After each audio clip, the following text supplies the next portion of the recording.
தமிழ்நாட்டுக்கு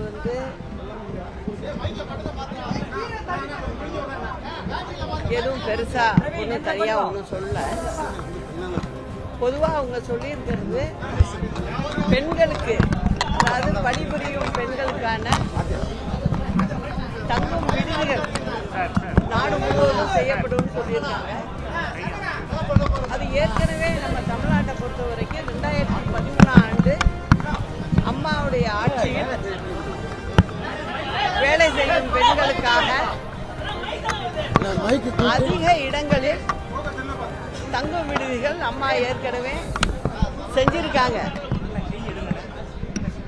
2013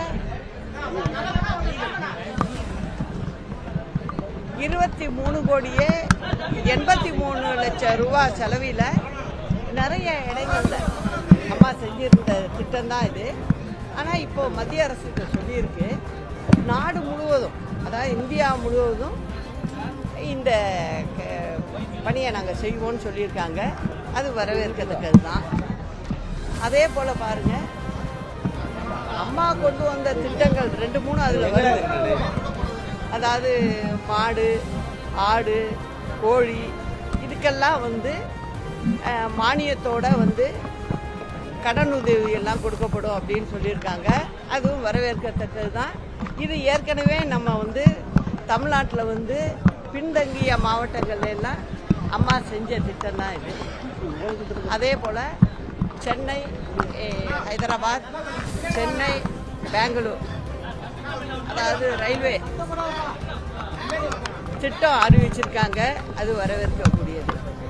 மற்றபடி ஊதியம் வாங்கும் ஊழியர்களுக்கான வரி விகிதாச்சாரத்தில் எந்தவித மாற்றமும் இல்லைங்கிறது ஒரு பெரிய ஏமாற்றம் இருக்கு.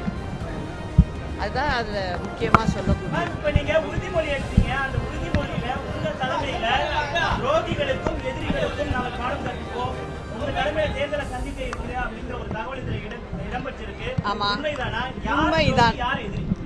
உண்மைதான். அது மக்கள் கருத்துக்கே நான் விட்டுறேன். மக்களுக்கு நல்லாவே தெரியும். அது தமிழ்நாட்டு மக்களுக்கு தெரியும். அவங்க பார்த்துக்குவாங்க. அதை நான் விவரித்து சொல்லணுங்கிற அவசியம் இல்லை. ஏன்னா நம்ம தமிழ்நாட்டு மக்கள் ரொம்ப புத்திசாலியான மக்கள்.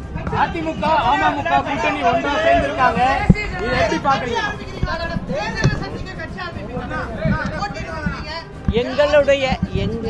என்னுடைய புரட்சி தலைவர் மற்றும் புரட்சி தலைவி அம்மாவின் தொண்டர்கள் களத்தில் இருப்பார்கள் அப்படிங்கிறத நான் சொல்லிக்கிறேன். எப்படி என்னங்கிறத நீங்க விரைவில் தெரிஞ்சுக்கணும்.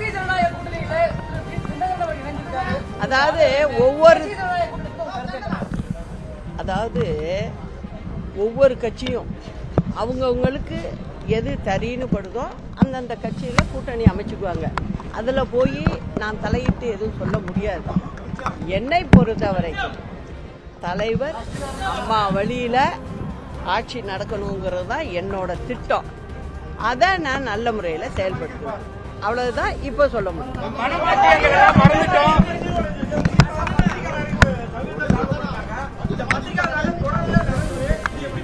அதாவது பத்திரிகையாளர்களை மட்டும் இல்லை, மக்களும் தாக்கப்படுறாங்க. அதுதான் உண்மை. இந்த திமுக ஆட்சியில் ஒன்று சொல்லிக்கிறேன்.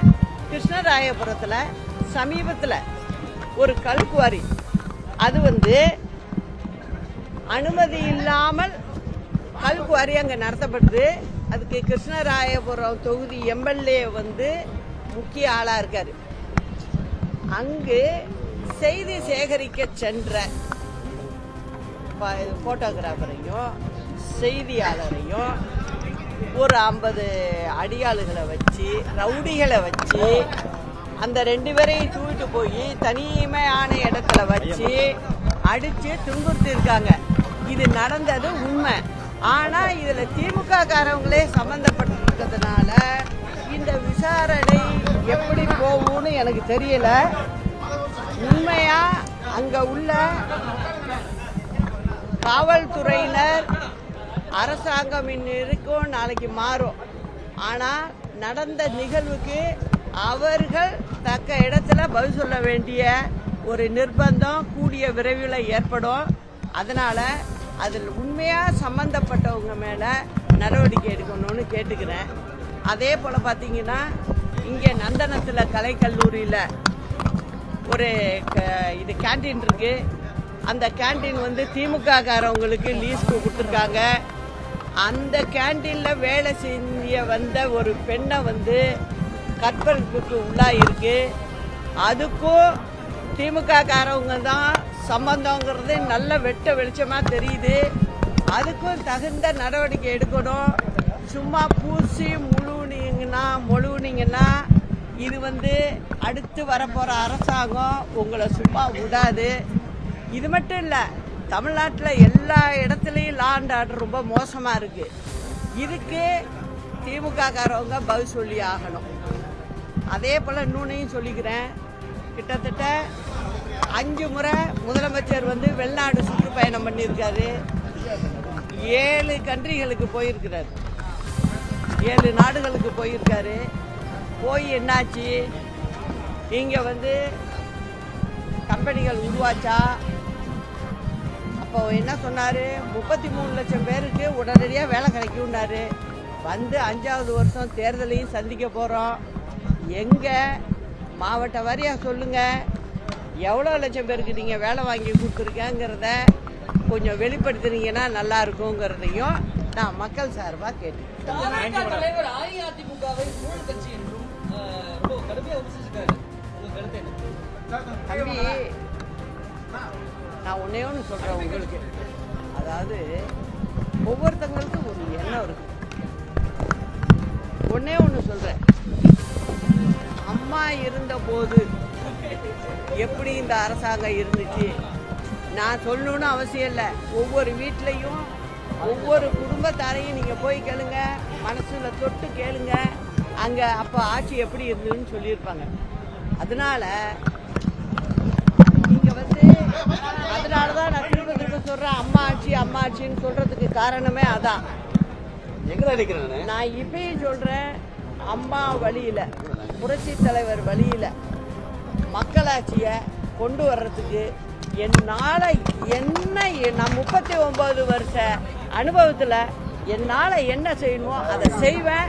இந்த திமுக அரசாங்கத்தை விரட்டி அடிப்போங்கிறதையும் சொல்லுவேன்.